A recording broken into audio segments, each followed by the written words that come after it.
Okay, so the Boston Celtics just gave Jaylen Brown the Supermax. He's now going to make 5 years, 300 million-ish after next season.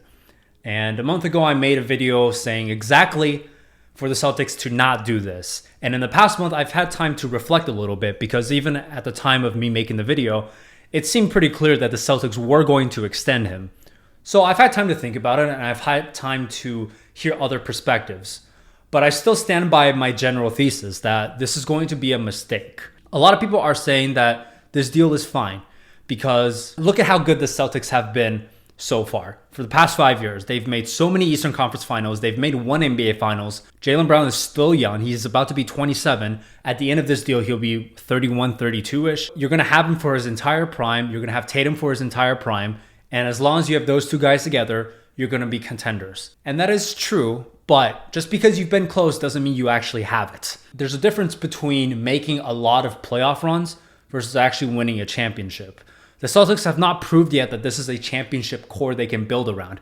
And as many examples as we have of teams sticking with their core like the Nuggets have done and eventually it paying off, we have just as many examples of teams sticking with their core and never actually getting over the final hump. A lot of dynasties that have made NBA Finals, that have made many consecutive years of playoff runs and have never got there. And if you're the Celtics, your goal is obviously to win the championship. This is not a franchise that's interested in just being relevant. The second thing I've heard is that yes, it seems ludicrous that Jaylen Brown is going to make $70 million in his final year of the contract, but the NBA salary cap is expected to continue to grow like it does pretty much every year. And 4 or 5 years down the line, it's not going to look so bad. That might be true. And by the way, nobody knows what the salary cap is going to be. NBA teams don't even know because there's no way the NBA can accurately project how much money it's going to have by the end of each year. And if you talk to reporters who have sources within NBA executive offices, they're going to say that the salary cap is going to continue growing about 10% per year, which means that the Jaylen Brown $70 million might be like 30% of the salary cap by the time he's done and not like 35%. Who knows? Maybe that's true, maybe that's not.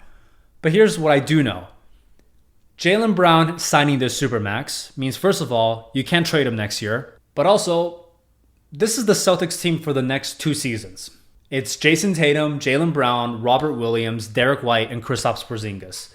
And yes, you can move some of those other pieces around, but those guys are all under contract until 2026. And this is the reason why, at the end of my previous Jaylen Brown video, I said that I think the best course for the Celtics would be to just let this year play out because I think this year is going to tell us a lot. Now, I made that video before they traded Marcus Smart for Kristaps Porzingis, which is a huge trade.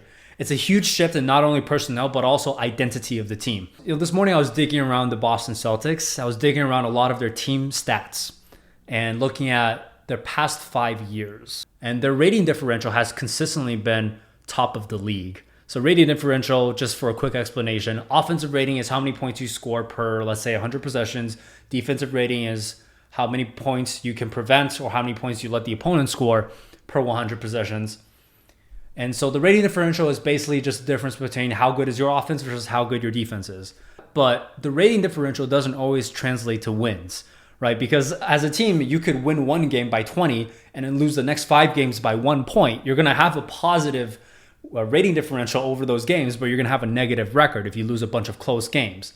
And so that's kind of what's been happening with the Celtics, because over the past 5 years, with the exception of last year, the Celtics have been bottom of the league in terms of win differential. And win differential simply means how many wins did you not get based on your rating differential. In other words, your rating differential says there's an expected outcome of how many games you should win based on just how good your offense is on a possession basis versus how good your defense is on a possession basis. And then the win differential says how many games did you actually win. And I could just pull up the numbers right here and show you guys this graphic. Starting in 2019, 27th in the league, 26th in the league, 26th in the league, 29th in the league, and then last year, league average. What this tells me is that the Celtics have an execution problem. They have a late game execution problem. That's another reason why I was very skeptical of the idea of supermaxing Jaylen Brown, is because as good of a player as Jaylen Brown is, he is not the kind of player that will fix what I think the Celtics' biggest problem is, which is late game execution. I'm not going to make a joke about the left hand and the dribbling stuff that we've seen on Twitter. Like, okay, that stuff is fine. Like, it's fun to joke about.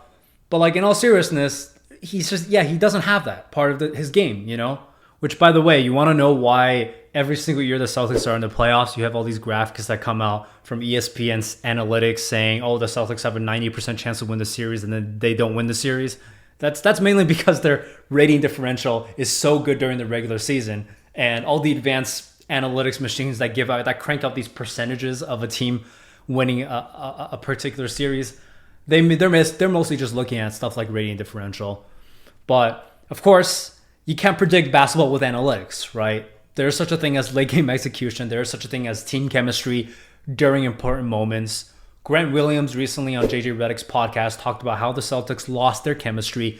Gabe Vincent, also on JJ Redick's podcast, said that the Heat could sense there was something disjointed within the Celtics team, that they didn't really have their thing together. So yeah, those are my thoughts. Just wanted to ramble a little bit about Jaylen Brown and the Boston Celtics. I'm sure I'll have more to say when the season actually starts and we get to see how Kristaps fits into the team and how they do without Marcus Smart. So all that will be very interesting. I'll see you next time.